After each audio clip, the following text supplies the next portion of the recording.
No moment where everything just split into before and after. If it had, maybe I could have understood it. Maybe I could have pointed to the exact second and said, that is where my life changed. But FND, it didn't give me that. It was quiet. It crept in. At first, it was almost nothing. Hesitation, a flicker, a moment where something in my body didn't quite respond the way that it should. Just long enough to notice, but short enough to dismiss it. I told myself that I was tired. Everyone gets tired. I told myself I was stressed, because everyone gets stressed. I told myself that it would pass, because things like this always pass, but it didn't. It stayed and then it grew. Not loudly, not dramatically, just enough each time to be something new. It started with control, that invisible connection between thought and action. The one that you never actually think about because it's always just there until it isn't. I would think move, and my body would hesitate, not refuse, not completely, just delay, like a bad connection, like something had to travel through static to reach me. And that delay, that tiny, almost unnoticeable delay, was the first crack. Because once you notice it, you can't unnotice it. Suddenly, every movement feels uncertain. Every step feels like a question. Every action becomes something that you have to watch before you do. And then the cracks, they spread. My hands stop feeling like tools that I can rely on and start feeling like objects to manage. My legs, something I've trusted my entire life, become unpredictable. Sometimes my legs worked, sometimes they didn't. Sometimes they shook like they were carrying a weight that I myself couldn't even see. And I remember the first time that I realized that I don't trust my body. That thought, it didn't hit all at once. It settled in slowly. It felt like sinking, like something permanent, and once that trust is gone, everything changes. You stop moving without thinking. You stop existing without calculating. You stop living in the moment because the moment isn't safe anymore. Everything becomes strategy. Can I stand here without falling? What happens if my legs give out now? What if I can't speak when someone talks to me? What if this happens in public? What if I can't stop it? What if is what becomes your entire life, and then it starts taking more movement from you. It takes your voice, not permanently. That would be easier to explain.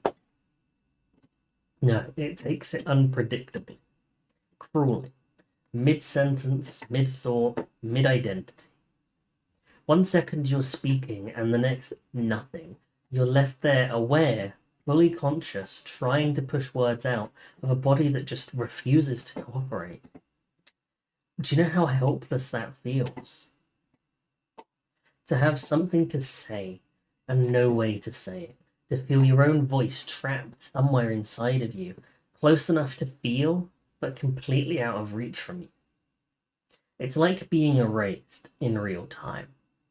And people don't understand because they see that one movement, you're fine, and then something changes the next. And inconsistency confuses people. If it was constant, if it was always there, then maybe it would make sense to them. But it's not. So they question it, even if they don't say it out loud. You feel it. But you were fine earlier. You were just walking. You were just talking. And that doubt, that quiet, that unspoken doubt, it starts to get inside your own head. Because you were fine. You were walking. You were talking. So why can't you do that now? And suddenly, it's not just your body that you don't trust. It's your own reality, everything around you. You start questioning yourself constantly. Am I making this worse? Did I do something to trigger it? If I just tried harder, would it stop? Why can't I control this? And to be honest, there is no answer. Just the same cycle, over and over. Try, fail, blame yourself, repeat. Until exhaustion isn't just the physical part of it, it's everything. Because FND doesn't just take movement, it takes energy in ways that no one can see. Every action costs more, every task drains you more, every movement requires more effort than it should have. And people, they don't see that part. They don't see the mental strain of constantly monitoring your own body. They don't see the fear behind every movement. They don't see the way that your brain never gets to switch off. Because even at rest, you're waiting for the next symptom, the next flare-up, waiting for the next failure, waiting for your body to betray you once again. And it will. That's the part that breaks you. Not just that it happens, but you know that it will happen again. So you start changing your life around the condition, around the symptoms. Not all at once, slowly, quietly. You stop going out to places, not because you don't want to, but because the risk of doing so isn't worth it. You stop making plans, because plans, they're uncertainty. And you don't have certainty. You stop saying yes, because you shouldn't. And eventually you stop being asked. And the world that you're in, it gets smaller. Not because you chose it, but because something inside you forced it. And the person you used to be, the one who could just live without thinking, starts to feel like someone completely different. Like a version of you that does not exist anymore. And that grief, that quiet, constant grief, never fully leaves. Because it's not about what you've lost, it's about what you're still losing. You're losing still every day in small ways, invisible ways that nobody notices. FND didn't take my life in one single moment. It rewrote it. It took control, trust, and freedom. It took spontaneity and replaced it with fear. It took certainty and replaced it with doubt. And it took independence and replaced it with limitation. And it did it gradually. By the time that I realized what was happening around me, I was already living a completely different life. A life I didn't choose. A life I didn't recognize. A life I'm still trying to understand. And the hardest part? I'm still me. My thoughts are still here. My awareness is still here. My identity is still here.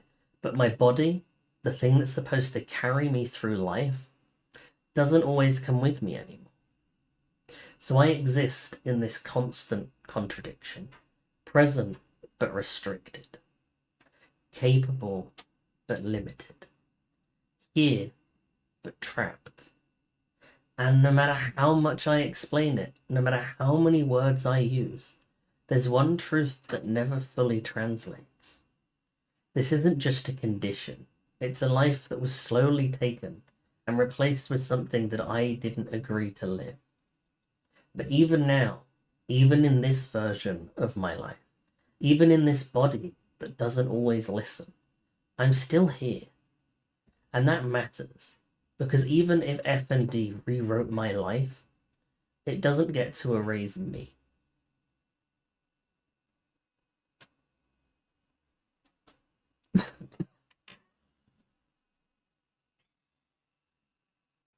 This video looks different than my normal videos because I'm normally sat in the other room. I'm normally sat in the area that I record videos. But I needed somewhere more comfortable to sit for this video. And I know the quality isn't going to be as good because I'm using my desktop mic and my webcam. But I decided to put comfort for myself over the quality, because that's what FND is like. Sometimes there are things that we have to do and decisions we have to make in order to put ourselves first. And to anyone that's watching this with FND or any chronic illness, or just anyone in general, please don't sacrifice yourself for other people. Please don't sacrifice your health when you can protect it. And I know that I haven't posted a video in a while. I've been dealing with a lot with my new service dog and a lot of other situations in my life that are very personal, including situations involving the police and a claim towards another person. So just bear with me while I'm posting videos. I will be posting videos again now, but just bear with me as there won't be one every day like there was. But videos are back. And I would like you all to meet Bentley, if I can. Bentley! If you give me one moment, he'll be here.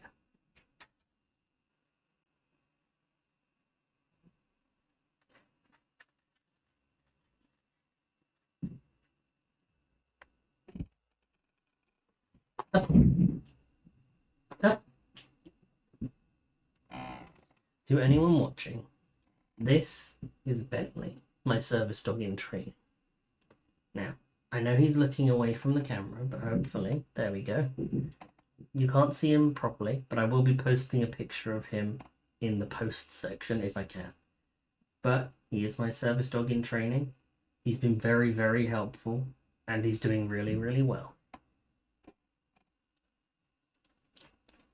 Good boy, Bentley. Good boy. And I just wanted to introduce him to you, because this is another thing that I've put in place to help me manage it. And he's absolutely amazing. And he's made a real difference.